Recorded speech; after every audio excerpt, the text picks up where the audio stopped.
Vous êtes prêts? Ouais, c'est mieux, allez, une dernière, vous êtes prêts, La Rochelle? Je veux voir toutes les mains se lever. Je veux les voir toutes en l'air. On va montrer à ce gouvernement qu'on est déterminé, qu'on va lancer cette manif avec la ferme volonté d'aller jusqu'au retrait. Est-ce qu'il faut reculer l'âge légal qui est aujourd'hui à 62 ans? Je ne crois pas. Ouais, La Rochelle, magnifique. Philippe Louis, ça fout dans les entreprises. On est en feu, on va gagner. Un 1er mai massif à La Rochelle. On est très nombreux aujourd'hui. Ça se voit. On va gagner. Rien n'est terminé. Tout ne fait que commencer. Tous ensemble, jusqu'au retrait. Tous ensemble, jusqu'au retrait. Cette réforme, elle est nécessaire. Et je le dis aux Français, ça ne me fait pas plaisir, j'aurais voulu ne pas la faire, mais c'est pour ça aussi que j'ai pris l'engagement de la faire devant vous par le sens des responsabilités. Et c'est l'intérêt général. On a un président de la République qui est...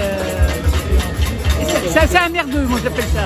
Un merdeux. Est-ce que cette réforme de retraite a été la goutte d'eau qui a fait déborder le vase? Ah, je pense, oui. Et vous êtes déjà retraité ou pas? Je suis déjà retraité, mais avec une toute petite retraite. Parce que nous, les femmes, on est mal considérées. Et les jeunes qui vont venir, et les gens qui vont venir après vous, ça va être plus compliqué. Ah ben, ça va être encore pire. Moi, j'ai un fils qui a déjà reçu son papier comme quoi il serait à la retraite qu'à 64 ans. Alors que c'était pas encore rentré en vigueur. Hein. Et il y a déjà 2 mois qu'il l'a reçu. Et ça, c'est pas normal. Donc c'était déjà fait d'avance. Donc on avait des travailleurs pauvres, maintenant on va avoir des retraités très pauvres. Ah ben très pauvres. Ben moi, j'ai 750 € de retraite par mois. Et c'est-à-dire que vous travaillez à côté ou pas? Ah ben non, je peux pas, moi. J'ai mon mari qui est malade, donc je suis obligée de m'occuper. Voilà, donc voilà. Est-ce que vous pensez que j'aurais pas pu faire comme tant avant moi, mettre la poussière sous le tapis? Oui. Il n'y a pas 36 solutions si on veut que le régime soit équilibré. Il ne l'est plus.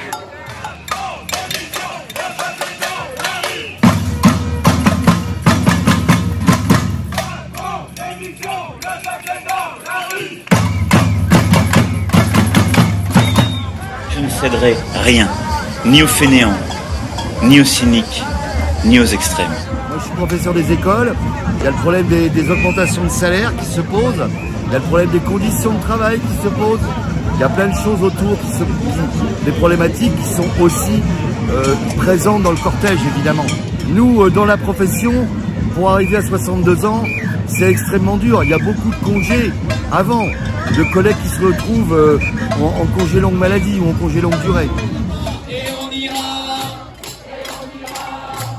et on ira, et on ira, et on ira jusqu'au retrait, et on ira, et on ira jusqu'au retrait. C'est la 13e fois qu'on vient et on veut plus de ce gouvernement pourri. Et donc ça veut dire que la retraite à 64 ans voulue par Macron, c'est la goutte d'eau qui a fait déborder le vase? Alors c'est la goutte d'eau, ouais, parce que moi la retraite je la prendrai beaucoup plus tard, mais depuis 12 ans que ce mec-là est au pouvoir, il détruit la France petit à petit et il dirige que par la force, la répression et les conseils de défense dont on aura les résultats dans 50 ans. C'est pas un peu excessif ces propos-là? Oh, excessif, non. Excessif la manière de faire, oui, de ce mec-là. On va la faire tomber la réforme pourrie de Macron. Et bientôt, allez, tout le monde en l'air, allez. Allez, allez, allez, levez les mains. Allez, allez, allez.